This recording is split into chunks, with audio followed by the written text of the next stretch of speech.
ಕರ್ನಾಟಕದಲ್ಲಿ ಡಿ.ಕೆ.ಶಿ ಸಿದ್ದು ಮಧ್ಯೆ ಕುರ್ಚಿ ಫೈಟ್ ಬಗ್ಗೆ ನಾವು ಫೈಟ್ ಮಾಡ್ತಾ ಇದ್ದೀವಿ ಅಲ್ವಾ? ಅಂದರೆ ಮನರಂಜನೆ ರೂಪದಲ್ಲಿ ಫೈಟ್ ಆಗ್ತಾ ಇದೆ ಅನ್ನೋದು ದುರಂತ. ಎಸ್, ಇದೇ ವಿಚಾರಕ್ಕೆ ಸಂಬಂಧಪಟ್ಟ ಹಾಗೆ ಮತ್ತೊಂದು ಸುದ್ದಿ. ತಮಿಳ್ನಾಡಲ್ಲಿ ಇದು ತಮಿಳ್ನಾಡಿಗೆ ಸಂಬಂಧಪಟ್ಟಂಥ ಸುದ್ದಿ. ತಮಿಳ್ನಾಡಲ್ಲಿ ರೈತರಿಗೆ ಸಾಲ ಮನ್ನಾದ ಒಂದು ಸ್ವೀಟ್ ನ್ಯೂಸ್ ಸಿಗ್ತಾ ಇದೆ. ಓಕೆ, ಕರ್ನಾಟಕದಲ್ಲಿ ಹಿಂಗಾಗ್ತಾ ಇದೆ, ತಮಿಳ್ನಾಡಲ್ಲಿ ಏನಾಗ್ತಾ ಇದೆ? ರೈತರಿಗೆ ಸಾಲ ಮನ್ನಾದ ಸ್ವೀಟ್, ಖುಷಿ ಸುದ್ದಿ, ಸಿಹಿ ಸುದ್ದಿ ರೈತರಿಗೆ. ಯಾವ ವಿಚಾರದಲ್ಲಿ? ಸಾಲ ಮನ್ನಾ. ಸಿಎಂ ಆಗ್ತಾ ಇದ್ದಂತೆ ರೈತರಿಗೆ ವಿಜಯ್ ಗುಡ್ ನ್ಯೂಸ್. ನಿಜಕ್ಕೂ ಕೂಡ ರೈತರು, ಕೃಷಿಕರು, ನಮ್ಮ ಶ್ರಮಿಕರು ಬೆನ್ನೆಲುಬು ಖುಷಿ ಪಡ್ತಾ ಇದ್ದಾರೆ. ತಮಿಳುನಾಡಿನ ಸಣ್ಣ ರೈತರ ಸಾಲ ಮನ್ನಾ ಮಾಡಿದ್ದಾರೆ. 50,000 ರೂಪಾಯಿವರೆಗೂ ಕೂಡ ರೈತರ ಸಾಲ ಮನ್ನಾಗೆ ನಿರ್ಧಾರ ಮಾಡಲಾಗಿದೆ. ನಿಜಕ್ಕೂ ಕೂಡ ಗುಡ್ ಇನಿಷಿಯೇಟಿವ್. 2025 ಮೇ 1ರಿಂದ 28ರವರೆಗೆ ಫೆಬ್ರವರಿ 28ರವರೆಗೆ ಮಾಡಿದಂಥ ಸಾಲ ಮನ್ನಾ, ಸಹಕಾರಿ ಬ್ಯಾಂಕ್ಗಳಲ್ಲಿ ಏನು ರೈತರು ಸಾಲ ಮಾಡಿದ್ರಲ್ಲ ಅದು ಸಾಲ ಮನ್ನಾ ಆಗಿದೆ. ಆಗೋಕೆ ಈಗ ನಿರ್ಧಾರ ಕೈಗೊಂಡಿದ್ದಾರೆ. ಕರ್ನಾಟಕದಲ್ಲೂ ಕೂಡ ಸಾಲ ಮನ್ನಾ ಮಾಡುವಂತೆ ರೈತರು ಪಟ್ಟು ಹಿಡಿದಿದ್ದಾರೆ. ಸಿದ್ದರಾಮಯ್ಯ ಸರ್ಕಾರವೂ ಸಾಲ ಮನ್ನಾ ಮಾಡುತ್ತಾ ತಮಿಳುನಾಡಿನ ಸರ್ಕಾರದಂತೆ? ಈಗ ನೀವು ಎಚ್.ಡಿ. ಕುಮಾರಸ್ವಾಮಿ ಅವರನ್ನು ಜ್ಞಾಪಿಸ್ಕೋಬೇಕು. ಈ ಸಂದರ್ಭದಲ್ಲಿ ಸಾಲ ಮನ್ನಾ ಅಂತ ಹೇಳಿದರೆ ಅವರ ಹೆಸರು ನಮಗೆ ನೆನಪಾಗದೇ ಇರಲಾರ್ದು. ಕರ್ನಾಟಕದಲ್ಲಿ ಏನು ನಡೀತಾ ಇದೆ ಬೆಳವಣಿಗೆಗಳು, ಇದು ಯಾವ ವಿಚಾರ ಏನಾದರೂ ಕೇಳುತ್ತಾ ನಮ್ಮ ನಾಯಕರಿಗೆ, ನಮ್ಮ ಸರ್ಕಾರಕ್ಕೆ ಕೇಳುತ್ತಾ?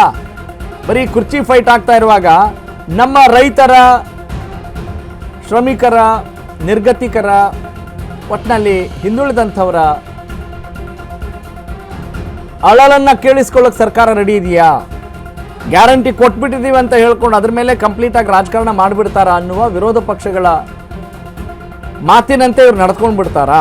ಹೀಗೆ ಅನೇಕ ಪ್ರಶ್ನೆಗಳು ಗರಿಗೆದರ್ತಾ ಇದ್ದಾವೆ.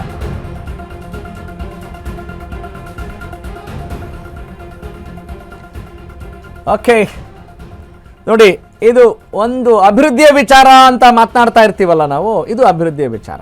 ಹೌದು, ಏನಾಗಬೇಕಾಗಿದೆ ಅಲ್ಲಿ? ರಾಜ್ಯದ ಜನತೆ ಏನು ಹೈರಾಣ ಆಗಿದ್ದಾರೆ.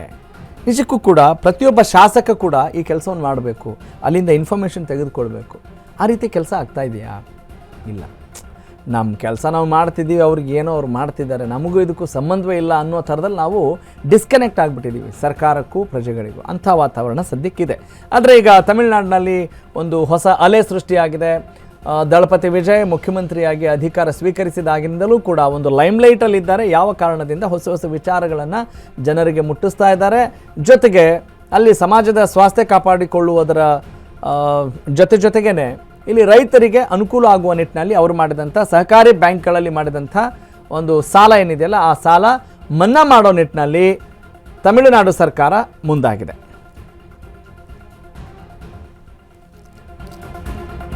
ಓಕೆ, ಇದೇ ವಿಚಾರಕ್ಕೆ ಸಂಬಂಧಪಟ್ಟ ಹಾಗೆ ಪೂರಕವಾದಂಥ ಅಪ್ಡೇಟ್. ಬರೋಬ್ಬರಿ 14 ಲಕ್ಷ ರೂಪಾಯಿ ರೈತರ ಮನೆಗೆದ್ದ. ಏನಿದು? ಬರೋಬ್ಬರಿ 14 ಲಕ್ಷ ರೈತರು, ರೂಪಾಯಿ ಅಲ್ಲ ಅದು, ಬರೋಬ್ಬರಿ 14 ಲಕ್ಷ ರೈತರ ಮನವನ್ನು ಗೆದ್ದಿದ್ದಾರೆ. ದೊಡ್ಡ ರೈತರಿಗೆ 5,000 ರೂಪಾಯಿವರೆಗೆ ಸಾಲ ಪರಿಹಾರವನ್ನು ಕೊಟ್ಟಿದ್ದಾರಂತೆ.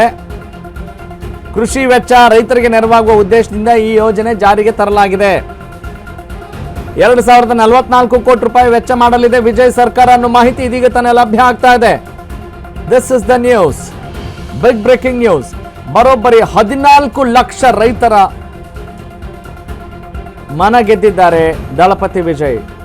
ಅಲ್ಪಸಂಖ್ಯಾತ ರೈತರ, ಸಣ್ಣ ಮತ್ತು ಅಲ್ಪಸಂಖ್ಯಾತ ರೈತರ 50,000 ರೂಪಾಯಿವರೆಗಿನ ಮತ್ತು ದೊಡ್ಡ ರೈತರಿಗೆ 5,000 ರೂಪಾಯಿವರೆಗಿನ ಸಾಲ ಪರಿಹಾರವನ್ನು ಮಾಡ್ತಾ ಇದ್ದಾರೆ. ಕೃಷಿ ವೆಚ್ಚ ರೈತರಿಗೆ ನೆರವಾಗುವ ಉದ್ದೇಶದಿಂದ ಈ ಯೋಜನೆ ಜಾರಿಗೆ ತರಲಾಗ್ತಾ ಇದೆ. 2044 ಕೋಟಿ ರೂಪಾಯಿ ವೆಚ್ಚವನ್ನು ಮಾಡಲಿದೆ ವಿಜಯ್ ಸರ್ಕಾರ, ಟಿವಿಕೆ ಸರ್ಕಾರ.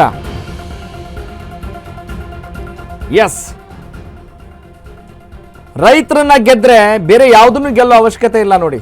ಯಾಕಂತ ಹೇಳಿದ್ರೆ ದೇಶದ ಬೆನ್ನೆಲುಬು ಅಂತ ಹೇಳ್ತೀವಿ ರೈತನನ್ನ. ಆದರೆ ಆ ಬೆನ್ನೆಲುಬಿನ ಮೇಲೆ ಎಲ್ಲ ನಮ್ಮ ಆಡಳಿತ ನಡೆಸೋರು, ರಾಜಕಾರಣಿಗಳು, ಡ್ರಾಮಾ ಮಾಡೋರು, ತಕತಾಯಿ ಅಂತ ಡ್ಯಾನ್ಸ್ ಮಾಡಿ ಆ ಬೆನ್ನು ಮೂಳೆನೇ ಸವಕಳಿ ಆಗಿರೋ ನಿಟ್ಟಿನಲ್ಲಿ ಒಂಚೂರು ಏನಾದರೂ ಸಹಾಯ ಮಾಡ್ರಪ್ಪ ನಮ್ಮ ರೈತರಿಗೆ ಅಂತ ನೋಡಿ. ರೈತ ನಿಜವಾದ ರಾಜನ ಥರ ಇರಬೇಕು. ಆದರೆ ಹಂಗಿದೆಯಾ ಪರಿಸ್ಥಿತಿ? ಇಲ್ಲ. ಎಷ್ಟು ಅವಘಡಗಳು, ಅನಾಹುತಗಳು ಆಗ್ತಾ ಇರ್ತವೆ ಕೃಷಿಗೆ ಸಂಬಂಧಪಟ್ಟ ಹಾಗೆ. ಹಾಗಾಗಿ ಅದನ್ನೆಲ್ಲ ತಗ್ಗಿಸಬೇಕು ಅನ್ನುವ ನಿಟ್ಟಿನಲ್ಲಿ ಪ್ರತಿಯೊಂದು ಸರ್ಕಾರ ಕೂಡ ರೈತರ ಬಗ್ಗೆ ಗಮನ ಹಾಕಬೇಕು. ಅದು ಕರ್ನಾಟಕ, ತಮಿಳುನಾಡು ಇರೋವರು. ಯಾಕಂತ ಹೇಳಿದ್ರೆ ಭಾರತ ಅಂತ ಹೇಳಿದ್ರೆ ಹಳ್ಳಿಗಳ ದೇಶ ಅಂತೀವಿ, ರೈತರ ದೇಶ ಅಂತೀವಿ. ನಾವು ಬರೀ ಅದು ಹೆಸರಿಗೆ ಭಾಷಣ ಮಾಡೋಕ್ಕೆ ಮಾತ್ರ ರೈತರು ಅಂತ ಹೇಳಿಬಿಟ್ಟು ಅವರ ಯಾವ ಆಸೆ ಆಕಾಂಕ್ಷೆಗಳನ್ನು ಕೂಡ ನಾವು ಈಡೇರಿಸ್ತಾ ಇಲ್ಲ, ಅವರ ಯಾವ ನೋವಿಗೂ ಕೂಡ ನಾವು ಶಮನ ಮಾಡ್ತಾ ಇಲ್ಲ ಅನ್ನುವ ನೋವು ಹಾಗೇ ಇದೆ. ಹಾಗಾಗಿ ಕರ್ನಾಟಕ ಸರ್ಕಾರಕ್ಕೆ ಇದೊಂದು ಕಿವಿ ಮಾತು ಮತ್ತು ಎಚ್ಚರಿಕೆ ಎಲ್ಲವೂ ಕೂಡ ಆಗ್ಬೋದು. ರೈತರು ಎಷ್ಟೇ ಪ್ರತಿಭಟನೆ ಮಾಡಿದರೂ ಕೂಡ ಅವರು ಅಂದುಕೊಂಡಂತೆ ಏನು ನಡೀತಾ ಇದೆ, ಏನು ನಡೀತಾ ಇಲ್ಲ, ಬರೀ ಭಾಷಣ ಬಿಗಿತಾ ಇರ್ತಾರೆ ಅಷ್ಟೇ ನಮ್ಮ ರಾಜಕಾರಣಿಗಳು, ಅದು ಚುನಾವಣೆ ಹತ್ತಿರ ಬಂದಾಗ. ಹಾಗಾಗಿ ಮತ್ತೆ ಪದೇ ಪದೇ ನಾವು ಕಿವಿ ಹಿಂಡೋ ಕೆಲಸ ಮಾಡಬೇಕು, ಮಾಡ್ತಾ ಇದ್ದೀವಿ.